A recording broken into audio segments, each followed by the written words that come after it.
Bills defense, they got some bad news on the injury front this afternoon. Sean McDermott ruled out safety Taylor Rapp for the AFC Championship game. That, according to Arlena Getzenberg. Rapp's absence means rookie safety Cole Bishop is now in position to start versus the Chiefs. RC, what do you make of that news? Well, I think the one thing is you love to have the chemistry and continuity at the safety position. And so much goes into that when you think of communication. And so now the communication will be different between Damar Hamlin and Cole Bishop, especially when we see the way that Travis Kelce can ramp it up in the playoffs. And here's the thing, and I played at the age of 35. It wasn't that I couldn't get it going for one game or two games. It was just hard to get it going for 16. Right. And we've seen Travis Kelce in the last 2 weeks or last 2 years sort of figure that out. We know how important he is on third down. We know how important he is in the scramble drill. And so if you're the Buffalo Bills, you want to make sure, whether it's Matt Milano or Terrell Bernard, you're keeping him or keeping Patrick Mahomes in the pocket, because now with a young rookie that could be matching him in zone, you don't want him to get lost in the scramble drill and not have the ability to plaster like a veteran, like a Taylor Rapp may have.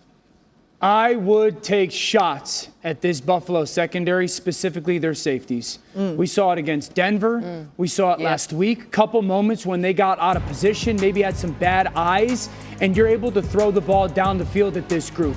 And here's the thing. Kansas City has been really close at hitting some shots down the field. They just haven't made them. This is the game you got to go make them. Baltimore made them last week, and it was a huge reason why they had so much success moving up and down the field. This Kansas City offense, I've said for weeks, is close, and it's closer than people think. But you can't be close in this game. Hollywood Brown, Xavier Worthy, you're going to have to make the shot and take advantage of the opportunity. I want to see how they use Xavier Worthy in this game. They used Worthy a little bit last week, Kansas City, almost like Buffalo has Ty Johnson a little bit, or Curtis Samuel. Him having an impact in the different ways is big, but they got to hit their shot down the field when it's there. Yeah. Two thoughts. Going back to the last game, Patrick Mahomes had one of his highest play action usage of the regular season. Play action in this one. To Dan's point, hitting those shots downfield against those safeties, buying him some time. I think you do that a lot. The other thing is this, with regards to Travis Kelce, this is in contrast to the last game, where, as you guys remember, he had 8 catches. He was not a big part, you see there. I would align him tight to the formation much more than they did, because in aligning him out wide, the Bills were able to put Christian Benford on him. They were comfortable playing man coverage. Christian Benford, who's their best cornerback. Taron Johnson was on him in the slot. Those are matchups you like if you're the Buffalo Bills.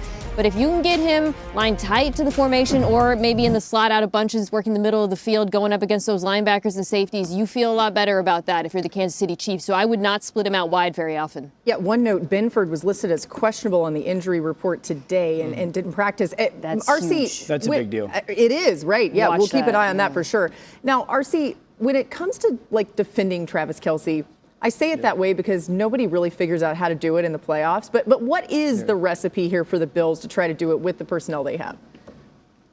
You know what? I love that Mina already hit on some of the coverage guys they used on him last time. And Tyron Johnson plays a ton against 12 personnel. And you can look at what they did with Isaiah Likely and also Mark Andrews last week. I think they should mix some of the coverage up against Travis Kelce, that even if Tyron Johnson is on him, sometimes bumping him if you're going to drop into zone, or locking him and playing some two-match, doing some things where you can play palms and now be reading Travis Kelce while you square up in the middle if he goes out. I think you have to mix up the looks against him, but also use different coverage guys. I believe it starts with Tyron Johnson, but when you have Terrell Bernard and Matt Milano available, they can be on him too in some man situations. But if they major in zone, which we see from Sean McDermott's defense in the too high, I believe Travis Kelce will find his spots. Yeah, I would treat it as a Where's Waldo situation defensively, or I would expect it. Offensively, we often have a Where's Waldo, where teams that have a chess piece defensively, where is that guy sometimes, end man line of scrimmage, inside off of a rotation. So we're always having our eyes on him. I think Buffalo defensively should deploy something like that. Where is he? Someone is constantly designated on either side of the ball to hit him at the line of scrimmage, to throw some of that timing off, because then you take advantage of the interior with Caliendo or the opposite tackle with Jawan Taylor. If you can throw off that timing and get to Patrick, it minimizes as much as you can his big-time impact. I know, as you're saying that, I'm thinking about the touchdown pass in the divisional round where Patrick was like going to the ground. Not even a route. Like, Not even a real route. What are you going to do? All right, we're just getting started on NFL Live. So much more.